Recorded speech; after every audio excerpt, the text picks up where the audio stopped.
Okay, how to get into Microsoft. If you type that term on YouTube, I think you'll have 1,000 different videos Right. coming in. I'm pretty sure because Yeah, I'm but somebody who went through all those videos. I would say more than right. 100 videos. I would say definitely.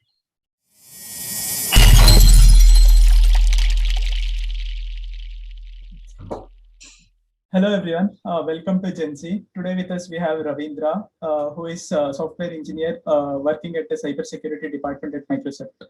Hello Ravindra. Hey, hi, Yashwant, hi, Anirudh. How are you guys doing? Hi, hi. Yeah, We're we're doing doing fine. pretty How good. about you? Doing good, man. Yeah, absolutely good. So it's been a tough year for everyone. How was the year for you? It is tough. It was definitely tough because of course, everything was locked out. You're working from home. There is absolutely nothing that you're doing apart from just working from home. I would say there's no socializing. There is no going out and all. Yeah.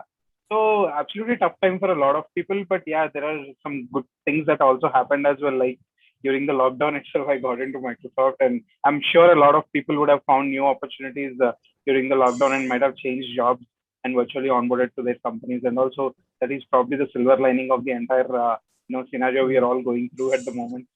Right, right.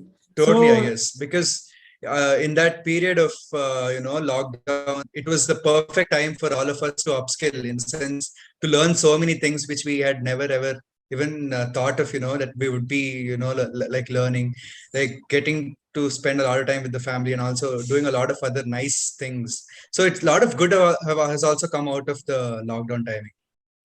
Absolutely, man. Yeah, yeah, Definitely. yeah. Because you have more time because half of your time of traveling around and going out is been cut off, and all that time I think people have spent with family and probably like you said, upskilling themselves by learning new stuff and all right. because you're obviously Mhm. bored and how much Netflix can you watch? Come on in a day. Yeah. So so yeah, so Right. So I definitely Ravindra, agree with what you you said. personally like working from home or at the campus with the colleagues and all? I would personally prefer going to the office, man, because somewhere because this is the first time I'm working from home. I never had to work from home all these years. I have close to about 8.5 to 9 years of experience, so I never had to work from home. So I like the office environment where you have your team. There is a certain mood that you get into once you're in the office. You forget about what's happening outside and you focus on your work and come out of it. Yeah, I would prefer. Now with work from home, of course, it has its flexibility. Maybe one day in a week I would love to sit at home and work, but 4 days I would definitely want to go back to office. Right. So Yeah, Ravindra, because before yeah. go on, go on. So Ravindra, before Microsoft, can you just brief about your educational and prior work experience? Okay, so I probably will have a very different track of coming into the professional field and everything. I'm not an engineering graduate. I'm a normal degree graduate, is what you called. I did my Bachelor of Sciences instead of Bachelor of Engineering. BSc, it's what it's called. I specialized in computer science on top of it, and later I did my MCA, Master of Computer Applications. So I passed out from this college called PV Raju Institute of Technology, which is in Hyderabad. And post that, I didn't go through the campus recruitment and all, which is like the main starting point for all the engineers and all. I wasn't eligible for all the placements and all, given my amazing percentages and everything. So I had to run around a lot of internships and all. So this is where a program came into my college, that is Microsoft Student Partner Program, where Microsoft what it does is they select a bunch of students from each and every college, like an ambassador for their technologies. And also during my college days, I was selected to that particular program, and we had Windows Phone and Windows 8 coming in at that particular point of time. So we developed a lot of applications for that. We were going to colleges and delivering sessions on top of it and all. So that's how my career began, and slowly I dropped an internship with this company called EduConnect, which is like a partner of Microsoft, who works along with the DP department of Microsoft. So Developer Platform Evangelism is the team name. So if you heard about so many hackathons that come into Right. IITs and NITs, where you have 24 hours time to develop an application, and also Right. we were the people who are basically doing that. So people like me, who are known as the evangelists, would come to your college, would introduce you to the platform, give you certain demos, how to connect to a DB, how to write an app, and all. And over the night, we'll guide you in making a prototype of the application. So that's how my career began as an evangelist for a couple of years. Then I chose to be a full-time developer, .NET developer properly. So I Okay. wrote for web applications, services, APIs, so many things. I was a very nice ASP.NET developer, I would say. So after that, I wanted to have a different shift in my career. So that's when I got into cybersecurity. So there is this opportunity that I found with ADP, that's a MNC company as well. So they were recruiting a .NET developer for one of their source code analysis programs. So just to give you a brief into source code analysis. So basically, whatever the code that you guys write as a developer, I as a source code analyst would look into the code without running it and just go through line by line randomly and find out, okay, if there is an issue with the code or not. So I would try to understand how the code is working without running. So obviously you need to have prior knowledge on how the code works and everything. So let's say if you write a small little for loop or a while loop, and if I imagine an input, something like, hey, if I give something like this will run into an infinite loop or run into an exception. So that can be vulnerable to the application. Please just, assess on top of it, saying, okay, what could possibly go wrong in these kind of scenarios. So that was somewhere my role, and I also got introduced to something called as a penetration testing, which is known as the ethical hacking, is what you guys might have heard. So once your application is developed, we have a proper PPE environment, like a testing environment or QA environment given to us, where we kind of hack into those applications with whatever the data that we have, see where are all the loopholes within the applications, and do whatever we can to exploit the application and try getting some information which we are not authorized to, basically. So there are so many exploiting techniques. You might have heard about cross-site scripting, SQL injections, XML injections, path traversals, and also we, a lot of different attacks like this based on the scenario of the application and try getting, information out of it. So that we'll take it to the developers again and say, hey, your application is vulnerable to these attacks. Would you mind fixing them? And also the developers would obviously abuse us, saying, now I have to rewrite my entire code and everything again. So they go back, they fix them, and they get certified saying, yeah, everything is now safe. Then they go to the production, going the site live. And also that's basically how my career has panned out from an evangelist to a cybersecurity guy. So then I kind of joined Microsoft a couple of months back into the same cybersecurity domain. Yeah. So that's how it's been short. From what you just told, it is quite obvious that you obviously need to have a lot of prior knowledge in various programming languages to become a cybersecurity expert, right? Like yeah, please go on. Sorry. Yeah, like basic knowledge about the programming languages like C, C++.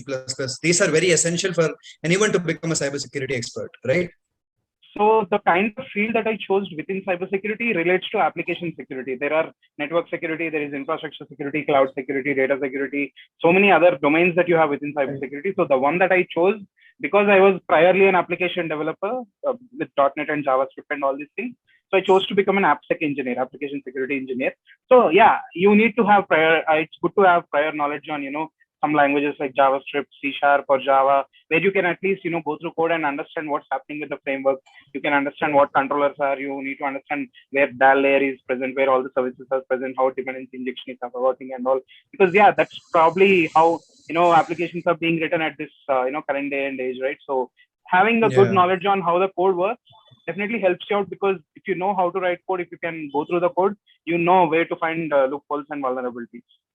Yeah. So you mentioned you were a .NET developer. So what made you to change from the development to security region? Yeah. Okay. So honestly, I tell you, there are a couple of reasons. One is that I was somewhere getting bored of development, honestly speaking, because, okay, I am developing project after project. Okay, this module after that module, you introduce this framework after that framework and all. Secondly, obviously, there was not a great work-life balance that I had as a developer, because as developers you need to code all night, and there is a production coming up tomorrow or client requirements are coming up and all. So that was adversely affecting my life a lot. So, and I wanted a small little change, because every street that you go, you have 100 different developers who are better than you and who can work for a little lesser money than you. So there is absolutely brutal competition. So I would wanted some different skill in my resume where I particularly stand out and I can survive in this world where technology is changing every day. So that is the reason I took this leap of faith of, getting into cybersecurity. And, at that particular time, there was an opportunity waiting for me through ADP. So I was glad that I got that opportunity. So if anyone want to start their career as a fresher, or if they want to swap the career into the cybersecurity, what are the things they need to know in prior before swapping? And what are the steps they need to take to pursue the career? Correct. So in order to move into cybersecurity, you need to understand what cybersecurity basically is. Right. Like I said, there are so many sub-departments under that. It's not necessarily always you'll end up at application security like me. Like I said, there was network security, there is cloud, there is security operations, there is risk management, so many internal departments that you have. So firstly, you need to figure out what is that particular niche area that you would like to, explore your career on, then start from there. Suppose I am the guy who got into application security. For me, becoming an application security engineer, being a developer helped out. So people who want to get into this particular field of application security, it is good if you have a little bit of coding knowledge, if you can write small little code snippets, understand how frameworks work, especially the front end ones, and how to, come up with the backend servers. How do you deploy? How can you make a site live and all? If you have this kind of a niche knowledge and all, then you can start off. Because once you get to know each and every vulnerability, if you can create that scenarios within a local host application written on your own framework and all, and replicate those scenarios, you will understand how these vulnerabilities are actually working and come up with a fix of your own as well. So is there any certification particularly required to be a cybersecurity engineer?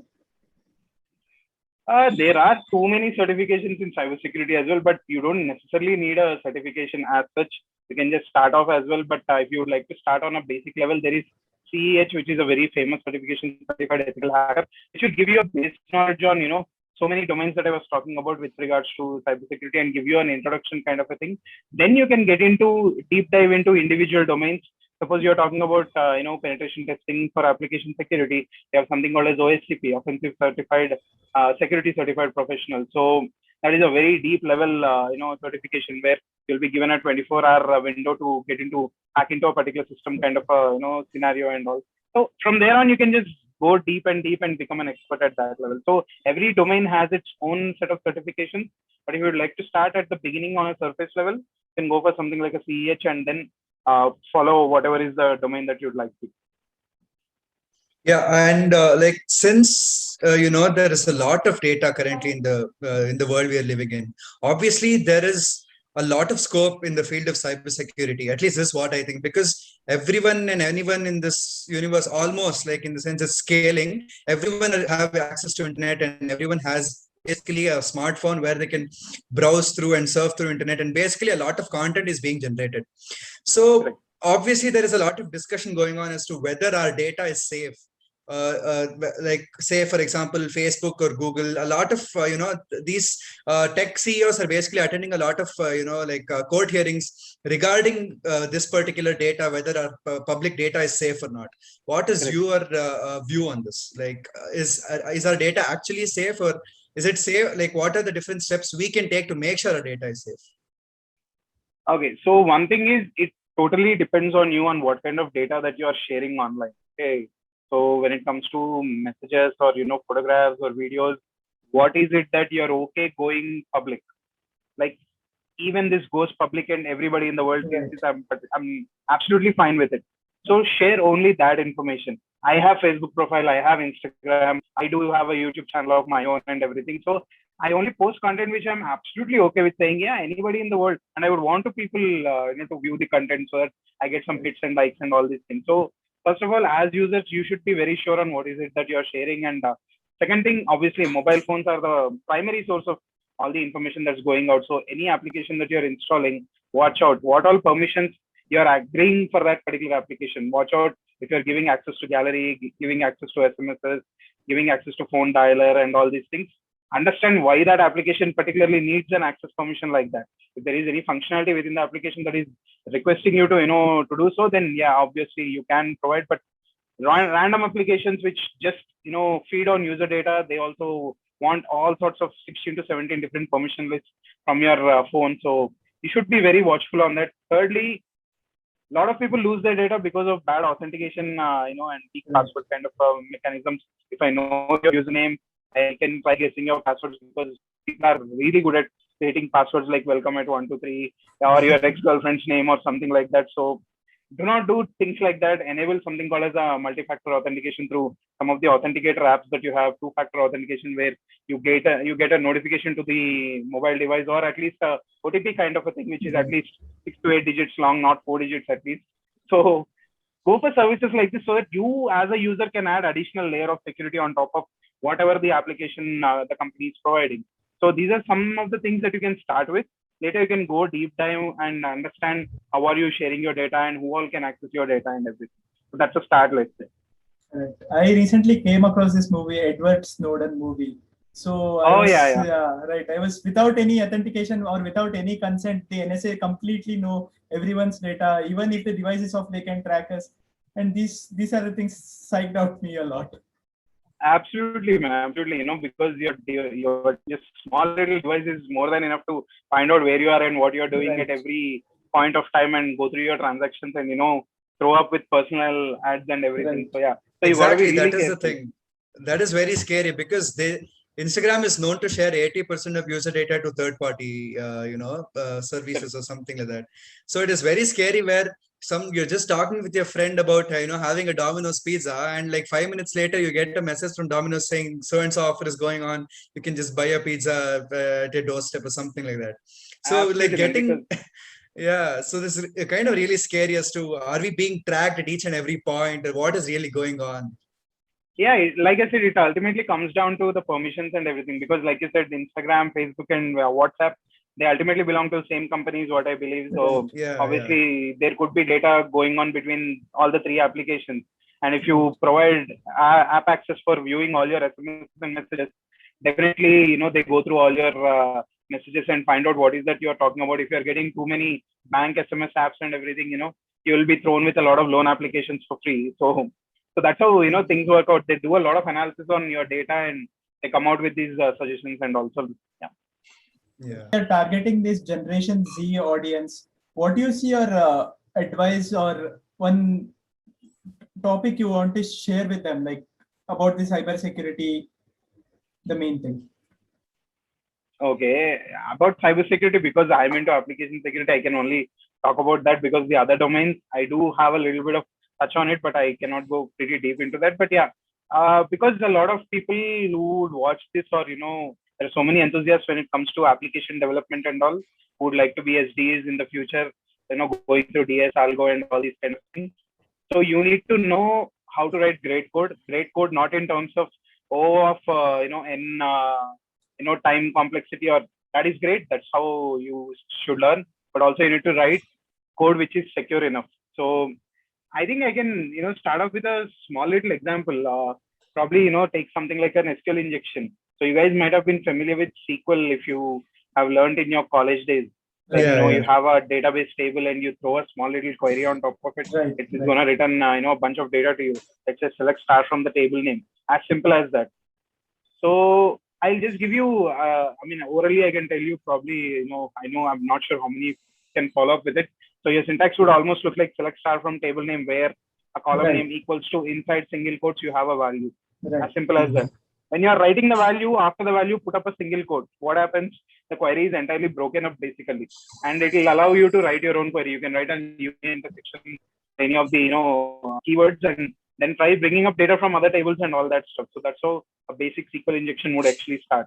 So take any small little example that you have written in your local host and try this any particular time. So that's a start, you can say. So people who are very enthusiastic about code and all, great. You should learn coding. Everybody should be learning coding. That I would definitely advocate for that. But learn how to code it securely. Understand what is it they're doing and how is it working and what attacks can possibly happen, at least from your point of view. Of course, there are separate people who are specialized in this particular domain and all.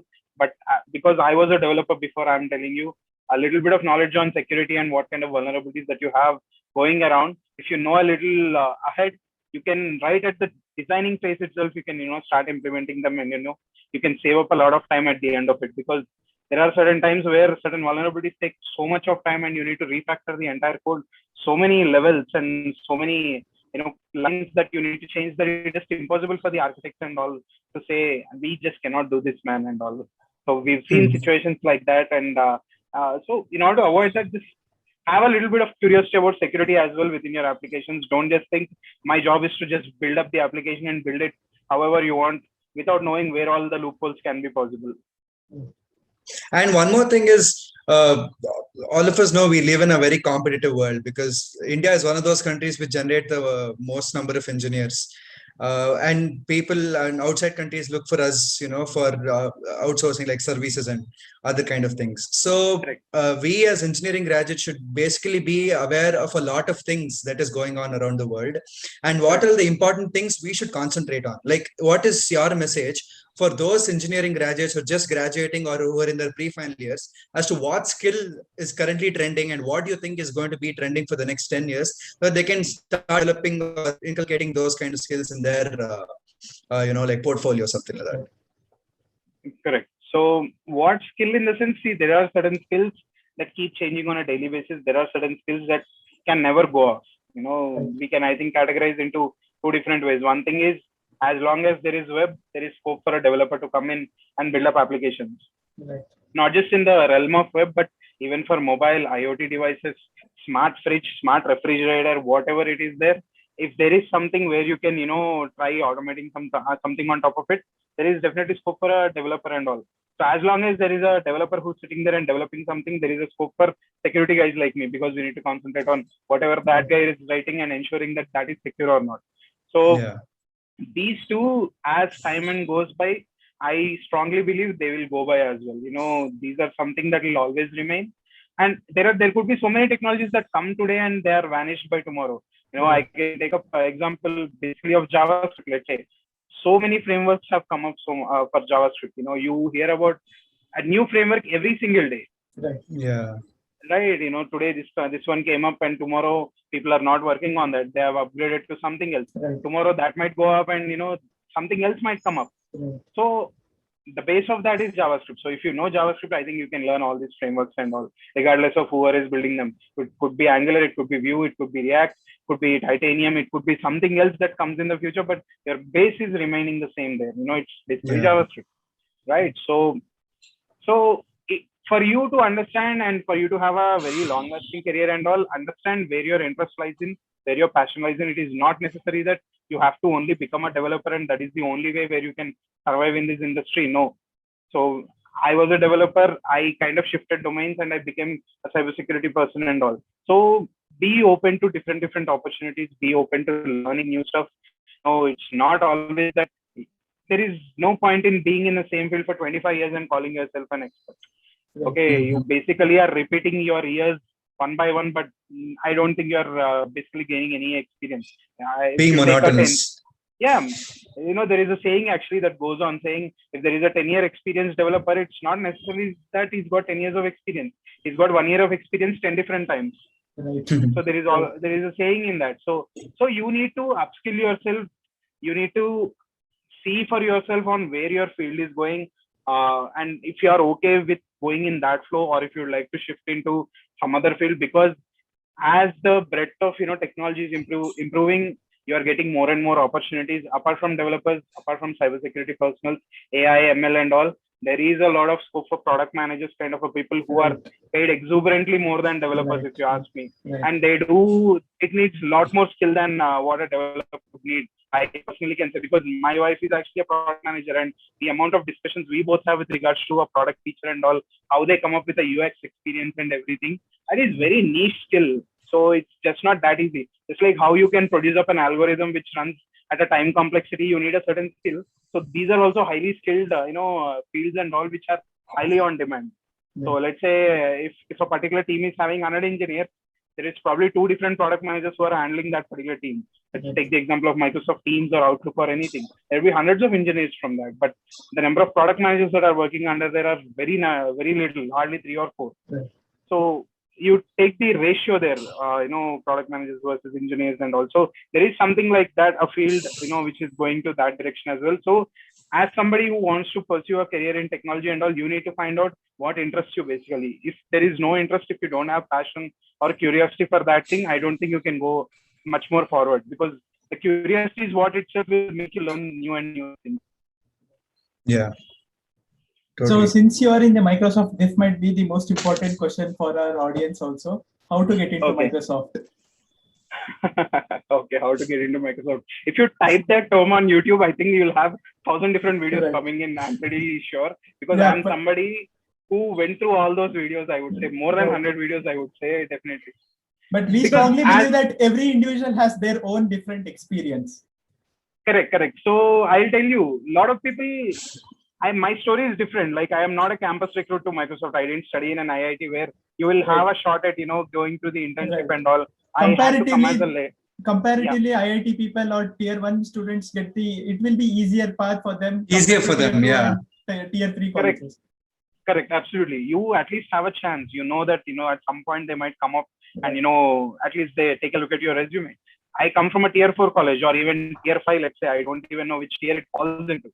So for me, absolutely, after passing out from college, there is absolutely no chance that I would got into Microsoft or Google or any of these big, large companies. Personally, I had a passion for, joining Microsoft because I started my career as a student partner and, started with Windows Phone apps and everything. So my ultimate aim was to get into Microsoft. So at various stages, I kept trying, the recent attempt that I gave, which I cleared and got the job offer, was the 8th attempt that I gave for Microsoft. So that I had a strange passion for, working for this company because the products really excited me. I wanted to be at that level. And, I was very clear at some point I wanted to get into this company and everything. So I joined as a lateral hire, and this is something that I kind of followed, understanding what is it that you want to do at that company. Great, you want to work at Microsoft, but where is it that you want to work at Microsoft?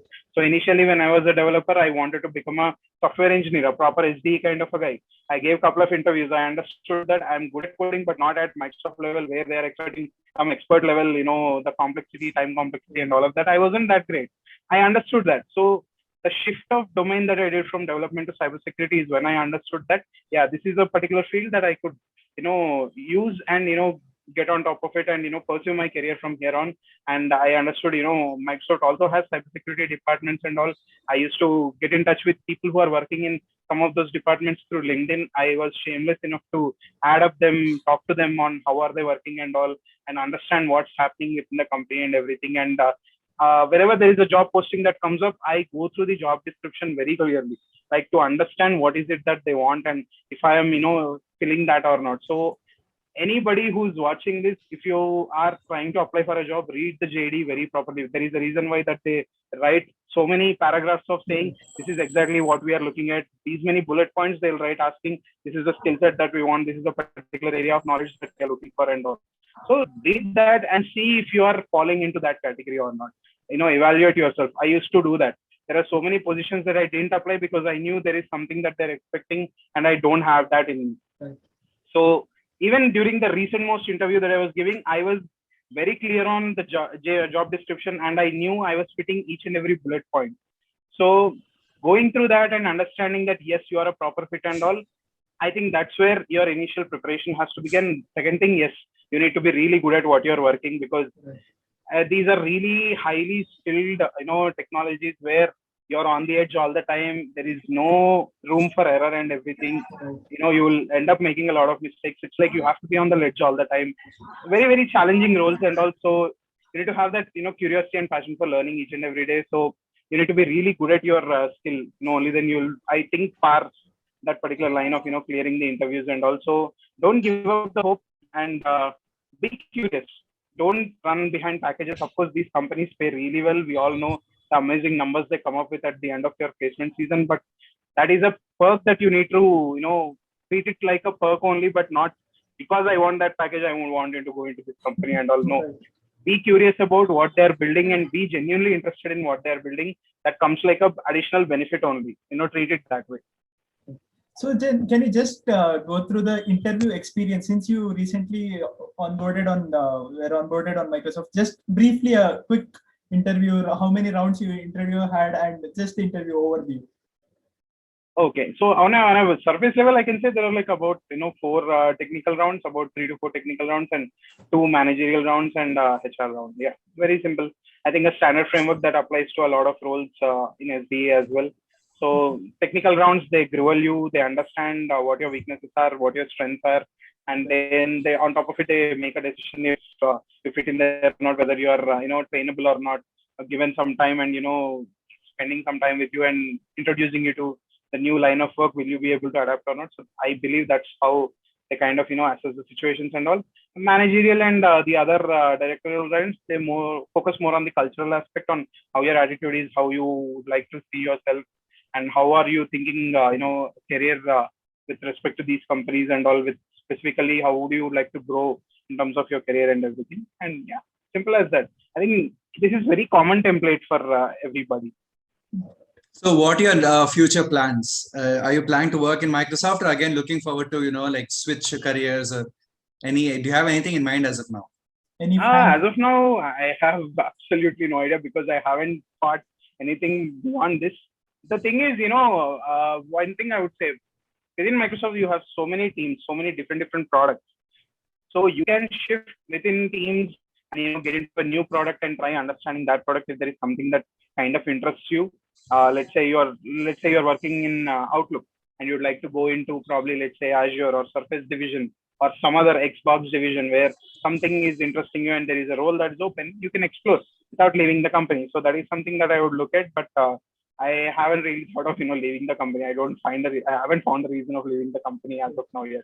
It's just been hardly 5 months since I joined. Okay. It was really very like an insightful chat with you. Yeah, because we are basically classmates. We belong to a tier 3, I guess, or tier 4 college, where the only top companies which comes to our college is like Infosys or HCL or IBM or something like that. Like basic MNCs which hire people in a lot, like mass in a group, recruitment. like mass recruitment. Exactly, that's the word.